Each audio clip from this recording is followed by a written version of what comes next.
आज आमर बैगण लगेबार 10 दिन हो गलानी। प्लांट गुरकर अवस्था देखिपे ये टाइप्र गचर शाखा आसीगला टाइप्र ए प्लांट अच्छी। ये मजे गुराक आम कोड़ा खुसा हो जाऊँगी कहीं घास बहुत भाव में बाहरी आ गोटे गोटे प्लांट को अनेबे गोटे गोटे प्लांट एबे भी स्ट्रेस अच्छी वीक्रे अच्छी कहीं आम उपकूलवर्ती जिला होमर ये गरम प्रभाव बहुत रोचे। आपको ग्राफ्टेड बैगण गोटे लेसन ने आप मे मसरे प्रायतः न लगेबार प्लानिंग करेंगे ना मे मसरे बहुत प्रचंड खरा थी ग्राफ्टिंग चारा भी बहुत नष्ट हो जाइए। ये टाइप्र नष्ट हो जाऊँगी चारा गुराक ये गोटे गोटे ब्रांचेस ये सुखी भी जाऊँगी। लक्ष्य करेंगे ओवरऑल ये गचर किंतु ग्रोथ आसीगला ये किसी दिन गचर ग्रोथ ठीक ठाक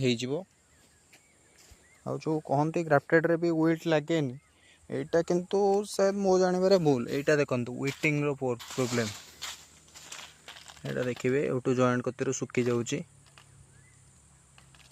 यहाँ खरा जो बोधे होती प्रकार लक्ष्य करते मो फील्ड टी प्रकार अच्छी आईटा काकुड़ लगेबार प्लानिंग करी।